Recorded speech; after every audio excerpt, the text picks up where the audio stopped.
আসসালামু আলাইকুম। কেমন আছো তোমরা সবাই? আশা করছি তোমরা যেখানে আছো ভালো আছো, সুস্থ আছো, আর আমিও ভালো আছি। আর শীতের বেলা মানে বুঝতে পারছো, ঘুম থেকে উঠতে উঠতে প্রায় 7টা হয়েই যাচ্ছে। আর সকাল সকাল ঘুম থেকে উঠেই চা করেই নিলাম। আর রাতটি যেহেতু বড় অনেকটাই, সকালে চা না খেয়ে কাজটা করলে না মনে হয় না যে মানে কি একটা যেন পেটে নেই, একদম পেট ফাঁকা। তাই সকালবেলা উঠেই চা করেছিলাম, কিছু ক্লিন করে নিই, তারপর রান্নাটা বসে নিয়েছিলাম। আর এগুলো তোমাদের সাথে শেয়ার করি না, আমি ভাতটা করেছিলাম উনুনে করেছিলাম, আর তরকারিটা আমি গ্যাসে করে নিয়েছিলাম। তোমাদের সাথে এর আগেও আমি ভিডিওতে শেয়ার করেছি, কারণ অনেকগুলোই জ্বালানি থাকে, সেগুলো পোকায় ধরে যায়। তাই ভাতটা গ্যাসে মানে উনানে করি, আর রান্নাটা গ্যাসে করি, মানে তরকারি রান্নাটা গ্যাসে করে নিই। আর আজকে জানো তো, ছেলেদের বই কেনার দিন ছিল, আর তার সাথে ছিল বিডিও অফিসে যাওয়ার। আর দেখতেই পাচ্ছ দোকানে কত ভিড়। সবগুলো দোকানে, যখনই আমি বইয়ের দোকানে যাচ্ছি সবগুলো দোকানেই কিন্তু ভিড় ভর্তি। তোমার দাদাবাবু সব দোকানেই বার্গেনিং করছিল কে কত পার্সেন্টেজ ডিসকাউন্ট দিচ্ছে। আর সিলেবাস দেখে ওই কাকাবাবুকে জিজ্ঞাসা করলো যে কত পড়বে। ওই দোকানে বললো যে 17% ডিসকাউন্ট, কিন্তু অন্যান্য দোকানে আমরা আগের বারে 37% ডিসকাউন্ট পেয়েছিলাম। কলেজ স্ট্রিটে যাওয়ার কথা ছিল, কিন্তু অনেকটা সময় লেগে যাবে বলে না গেল না। এখানেও তবু অনেকে আসে না, অনেকে হোলসেল দামে দেয়, তাই দূরে আর যাওয়ার ইচ্ছা থাকলো না। আর এই যে ফাইনালি ওখান থেকেও কিন্তু বই কেনার হলো না, আমি চলে এলাম বিডিও অফিসে। আর কয়েকটা দিন জানো তো, রেশন কার্ডটা একদম অফ হয়ে গেছে, আধারের সাথে রেশন কার্ডের একদম লিঙ্ক মানে মিলছে না। তাই আজকেও কিন্তু বিডিও অফিস গিয়েও তোমার দাদাবাবু বললো ওখানে গিয়ে, যেহেতু উলবেড়ে বই কিনতে এসছে, ওখান থেকে রেশন কার্ডের কাজটাও যেন আগে আমি সেরে ফেলি। তো 15 দিন আগেও তোমাদের হয়তো না, এটা ভিডিওতে তোমাদের শেয়ার করতে পারি না। আর এখানেও দেখলাম কত ভিড়, তাহলে আমার মতো সবারই এরকম প্রবলেম। আমি দাঁড়িয়ে থাকতে থাকতে অনেকগুলোই প্রায় ভিড় হয়ে গেল। তো ওখানে দাঁড়িয়ে তোমার দাদুবাবু কাজগুলো ঠিক করে নিল। আমার রেশন কার্ডটা খারাপ, মানে লিঙ্ক মেলে না, আর আমার ছেলেরও ছিল। তো ওখানে কাম সেরে নিয়ে তারপরে কিন্তু উলুবেড়িয়া হেঁটে কোটগোড়ার কাছে। আর এই যে ভারত পুস্তকালয় দোকানটার মধ্যে এত ভিড়, এখানে নাকি কলেজ স্ট্রিটের দামেও বই দেওয়া হয়, প্রায় হোলসেল দামে।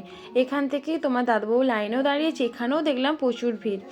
আর আমার ছোট ছেলেটার খিদে পেয়ে গেছে, ও বাইরে গিয়ে না একদম খিদে সহ্য করতে পারে, তার জন্য দুটো কুরকুরে নিয়ে নিলাম। আর ফেরার পথে এই যে দেখতে পাচ্ছ কি বিরাট বড় বড় কামরাঙ্গা, দেখে আর লোভ সামলাতে পারলাম না।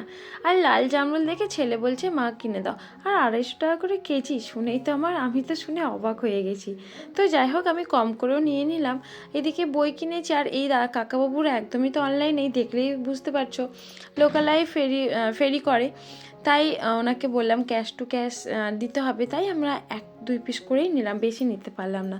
অনলাইন হলে হয়তো আমরা বেশি করে নিতে পারতাম। তো যাই হোক, কম কম করে নিলাম। আর দামের যা জিনিস, তো এখান থেকে কামরাঙ্গা আর জামরুল, লাল রঙের জামরুল যেটা গোলাপ জামরুল বলে, ওখান থেকে ওটা নিয়ে বাড়ি ফেরার দিকে রওনা হলাম। আর এই দিকে তোমাদেরকে এরপরেই তুমি ভিডিওতে দেখতে পাবে, তোমার দাদাবাবু যে নতুন গাড়ি কিনেছে, আংটা নেই, মানে এক্সট্রা যদি বাজার হাট করতে হলে তো হ্যান্ডেলে নিয়ে যাওয়া যায় না, এক্সট্রা করে আংটা লাগাতে হয়। তো ওখানে উনি দাঁড়ালেন গ্যারেজে, তো বলল দেখো এটা বাঁকা না হলে লাগানো যাবে না। তো আমার হাতে একটা ব্যাগ, মানে আমার নিজস্ব 2টা ব্যাগ ছিল, তারপর বই কিনেছে সেই বইয়ের ব্যাগ ছিল। তো অসুবিধা হয়েই দোকান থেকে কিনে নিই, সাথে সাথে লাগানোর চেষ্টা করলো।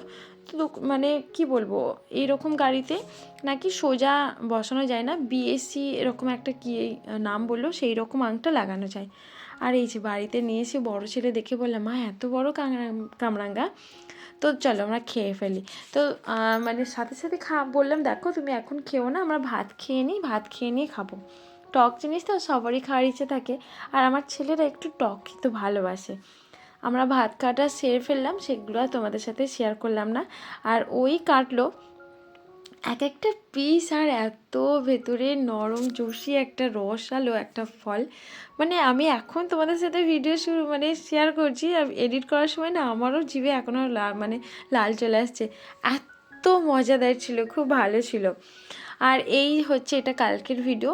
আমরা কিন্তু 2025-এ ফিস্টি করেছিলাম চিকেন খিচুড়ি।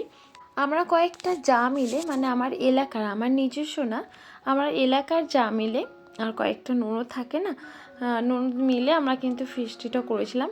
3:30 থেকে ওরা কাটাকুটি করেছে, আর ওরা রান্নার দিকে আগায় না, আমার জন্য ওয়েট করেছিল। তাই আমি সব কিছু কাজ ছেড়ে করতে যেতে করতে আমার একটু লেট হয়ে যায়, তাই একটু সন্ধে মতো হয়ে গিয়েছিলো। প্রায় 7:30 তখন বাজে, রান্নাটা প্রায় কমপ্লিট করতে পেরেছি। তো এটা হচ্ছে একটা আনন্দ। আর 2025-এ আমি এইভাবে আনন্দ করলাম আমার এলাকার মানুষের সাথে। সেইভাবে কোথাও যাওয়া হচ্ছে না 25-এ, যাই না, মানে যদি যাই তোমাদের সাথে আবার নেক্সট ব্লগে তো শেয়ার অবশ্যই করব। আর এই দিকে ওরা দেখছি বেগুন ভাজাটাও করেছিল। তো যাই হোক, আমি এখানেই শেষ করলাম। তোমরা সবাই ভালো থেকো, নেক্সট আবার দেখা হবে। আল্লাহ হাফেজ।